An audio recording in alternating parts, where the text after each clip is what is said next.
What's going on, guys? I'm RSBuilt, and welcome back to another episode of Just Another Let's Play.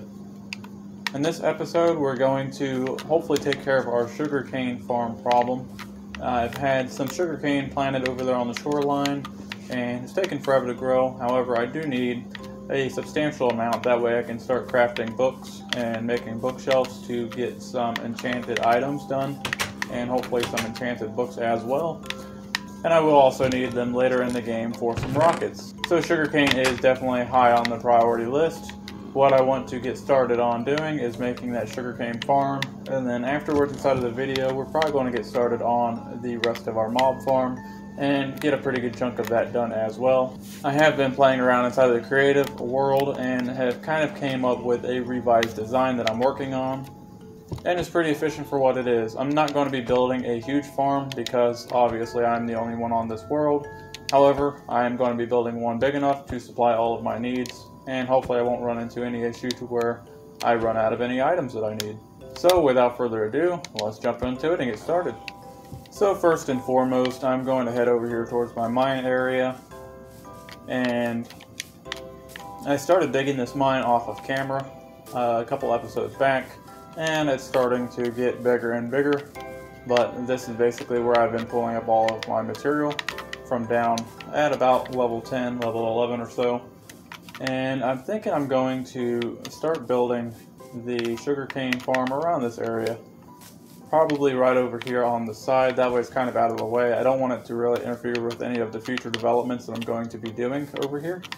So I want it to definitely be kind of out of the way for now. So I think that the area that I settled on is this little hillside here. It's kind of pretty close to my mine over there. However, I want to get this to where it's kind of set back into the mountain and where it doesn't look too bad, and get it to where it's at least working. That way I have a good supply of sugarcane for now. I want to make the farm legit to where it's not using any kind of zero tick or any kind of glitches to produce the sugarcane. Along with all of the other farms that I make on this Let's Play, I want to make them as legit as possible, where they don't rely on glitches. I don't like to rely on glitches on any of my tutorials because, well, they get patched and then the farm breaks. So that's why I try to stay away from most of that. Any which way, the first thing that I want to do is I want to chunk align it. I'm using the leaf method here. If you don't know what the leaf method is, I have a shorts video that describes it and shows you exactly how to do it. It's a very good method, especially for Bedrock Edition, and I would highly recommend checking it out if you need to do any kind of chunk aligning. So I'm going to align these chunks real quick, and I want to get this aligned to where it's aligned north and south. So let's go ahead and change this setting here.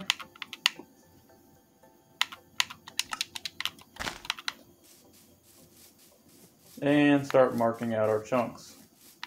So these two here, this is the chunk border.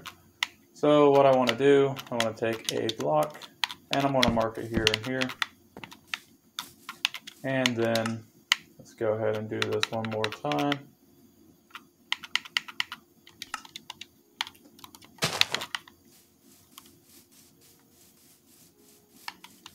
And here's the other chunk border here. So I know between these wooden blocks is my chunk border. I want to align this because obviously it is redstone. Any kind of redstone, especially any kind of redstone with observers, I love to chunk align them. That way they don't break. So we definitely want these to be in the same chunk. That way you don't have two chunks fighting each other with timing. So now we're going to align this to where it's east and west. That way I can see just how far this chunk goes into the side of this mountain before it turns into another chunk.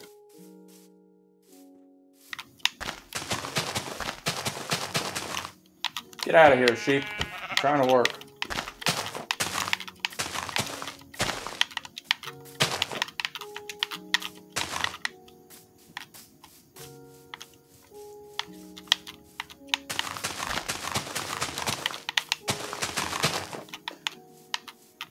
All right.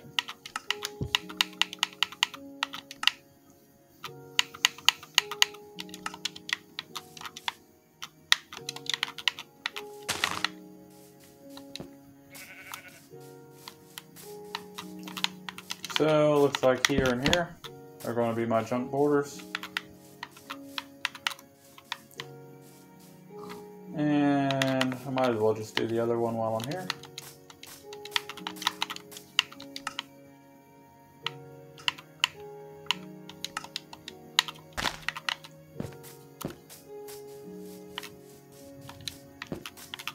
And here and here. So now I can get rid of all these leaves. I'm going to pick them up with silk touch, that way I can use them in the future. Because like I said, this is the easiest and in my opinion one of the best ways to chunk align things on Bedrock Edition if you're not using any kind of chunk alignment pack. Alright guys, we are back on the next day and this is what we have to work with. I know that it looks like just a few random blocks, however this does make a grid pattern with it being marked out. So what you want to do, between each of these two blocks are going to be a chunk border. So we can effectively mark out our chunk borders by aligning these inside of a grid pattern. And then if we bring this one all the way over here and align it with this one here, we know that this is a chunk border as well. And if we bring this all the way back up here to the edge of this block, we know that this is going to be a chunk border as well. That's going to go all the way over here and then up the side of this mountain as well.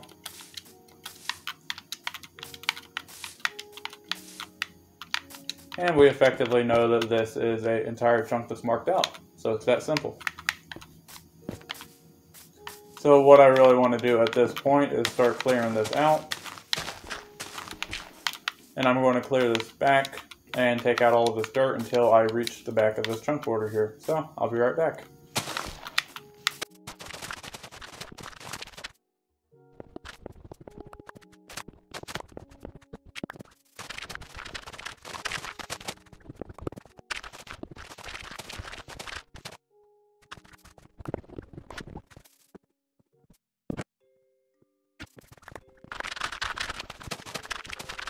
Alright, so we got a nice place all cleared out for the sugarcane farm. What we're going to do at this point is go ahead and get rid of all of these marker blocks that we have down, because we're no longer going to need them.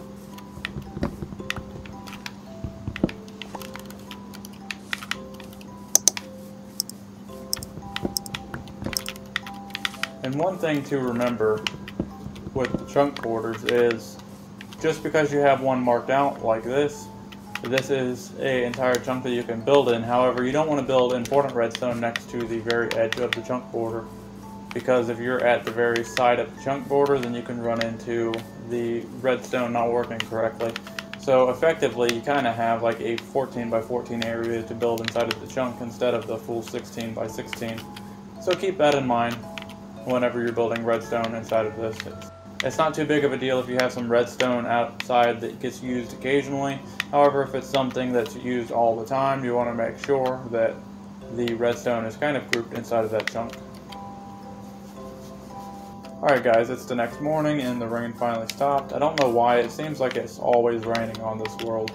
Maybe it's just me, but it's like every time I log in, it's raining. Anyways, we want to get started on this sugarcane farm, and I was thinking, since I have an abundance of slime like this, I crafted in the blocks. When I was mining down below, I actually mined out a large area, and it's actually inside of a slime chunk, and I had a bunch of slimes that kept spawning and kept trying to kill me. So they are now inside of the chest, and I'm going to use them for one of my farms. I figured that the slime, since I have it laying around, it'll be a lot cheaper than using a bunch of pistons like I was originally going to do. So let me go ahead and grab a few of these. I think I'm going to turn these into some sticky pistons. And I have kind of an idea to make this farm pretty resource cheap. So let's jump into it and see what I come up with.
Alright guys, I am back from that time lapse and I have a fully functional sugarcane farm now.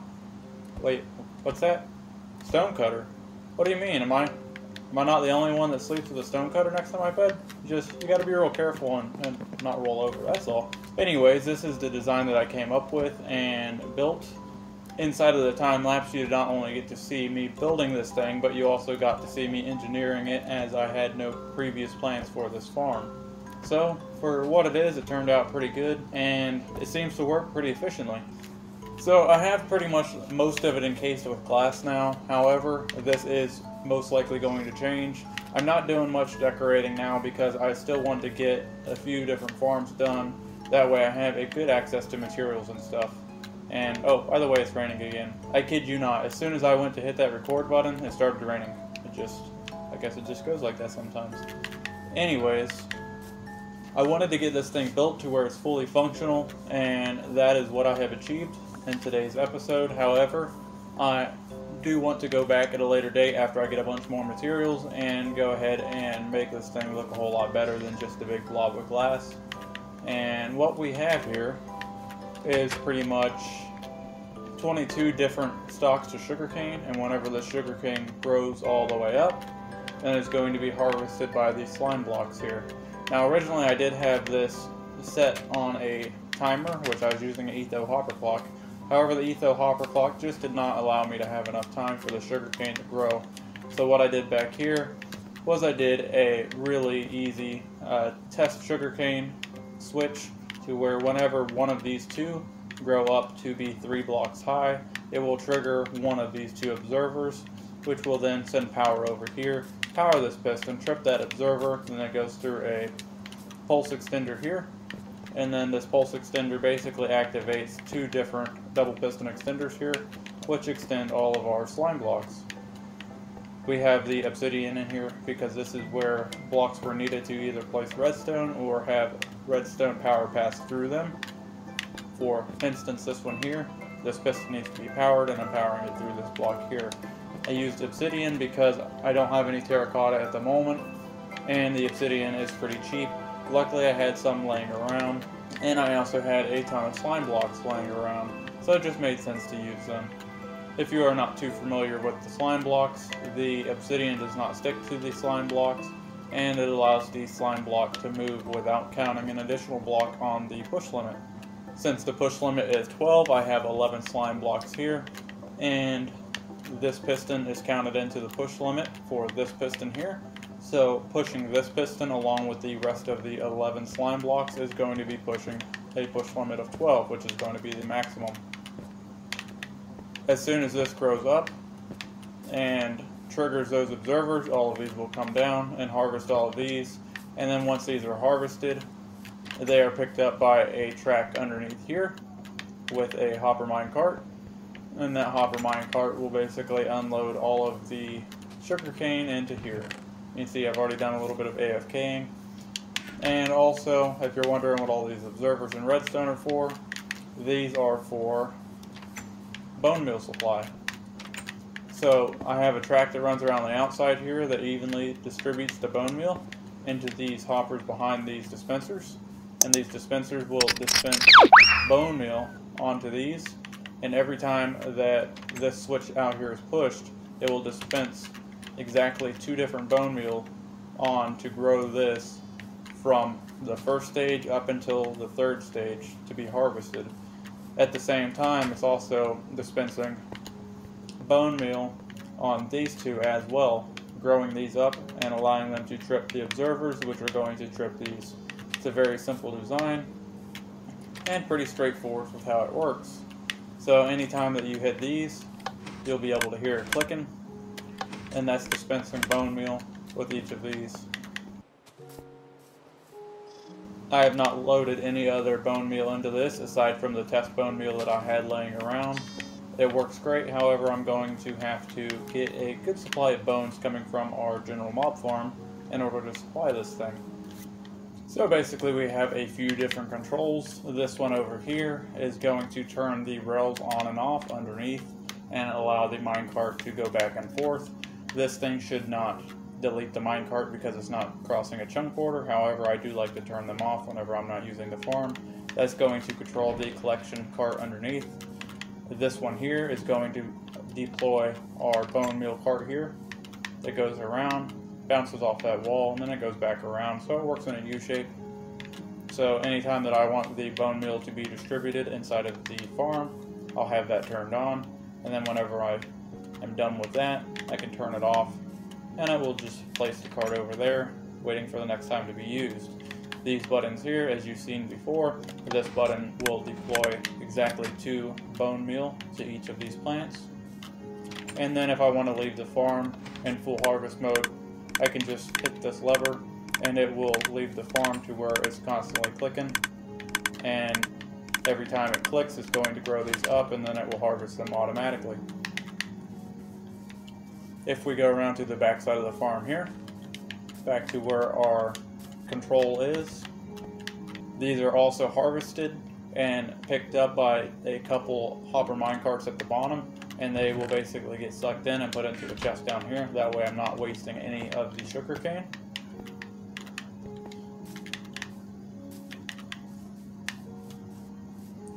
So it's a little bit more complicated than the standard sugarcane farm. However, it was nice to use the resources that I kind of had laying around, aside from having to make a few of the dispensers and a few of the hoppers underneath.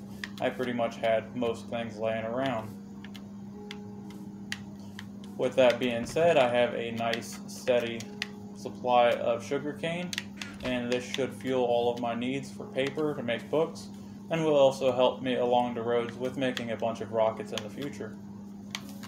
So as of right now, this thing is done. However, in the future, as I mentioned, I am going to come back and make it look a whole lot better than what it looks like now. I just want a few different materials to dress this thing up and start building it and making it look nice. So with that being said, let's move on to the general mob farm and get some work done on that. But before we do that, let's go down into the mines. I gotta do some mining and grab some more materials, that way we can build more of the spawning platforms. So, let's jump into a time lapse and go and grab some material.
Alright guys, for a very short mining period, it was pretty successful. We did get quite a bit of material. I went ahead and converted a bunch of the stone into these stone bricks, and also made a bunch of these cobblestone slabs.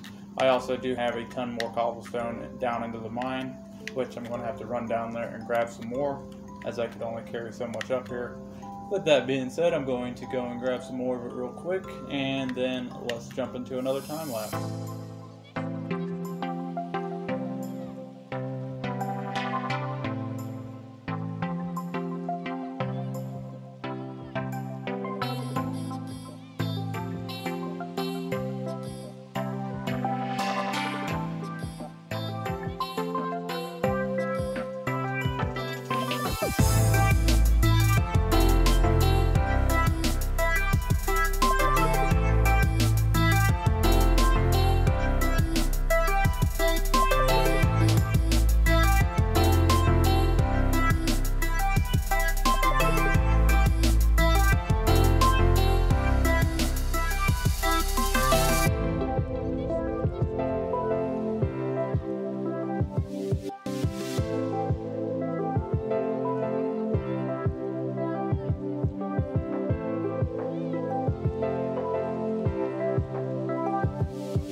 So as you can see, we got a whole nother section done here, and these are going to stack up an additional 8 floors just like these here. So these are going to give us a combined spawning platform count of 16 instead of the 8 here.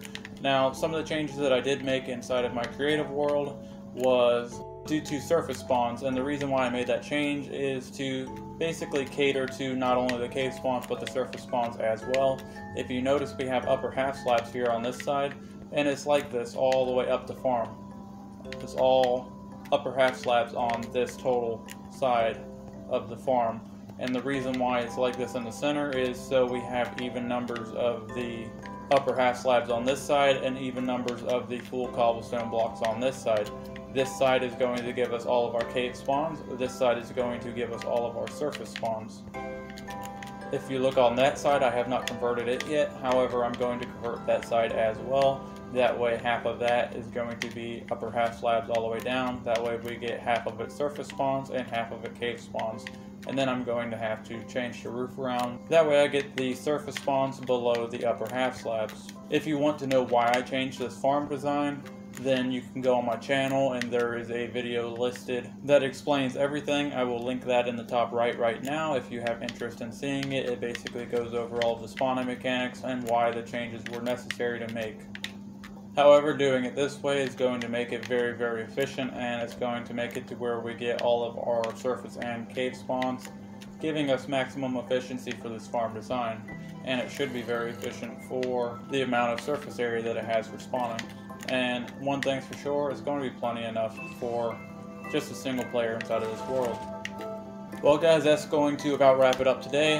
I have done quite a few time lapses, and although it does not seem like it's been very much on the episode itself, I probably have 4 or 5 hours wrapped up into building, designing, grinding, and the works. One thing that I would like to tell you is that 1.17 dropped as I was recording this video, so we are on the updated new 1.17 platform, which means that we're going to have a ton of new stuff that we can find and experiment with inside of this world. Next episode, we're going to probably do a little bit of exploring and see if we can't collect some of the new stuff inside of the world. And also we're going to finish up the finishing touches on this, probably do some grinding, collect a bunch of leaves for the roof canopy, and see what else we can't get into. With that being said, if you feel like this video deserved a like, then please go ahead and hit that like button for me. It really does help out the channel, and it helps people discover my channel that have not yet discovered it. If you really like this video, then go ahead and hit that subscribe button if you have not already done so. That way you don't miss any upcoming episodes that I post for my Let's Play, and don't miss any of my other videos that come out. As always, thank you guys so much for watching, and I'll see you next time. Bye!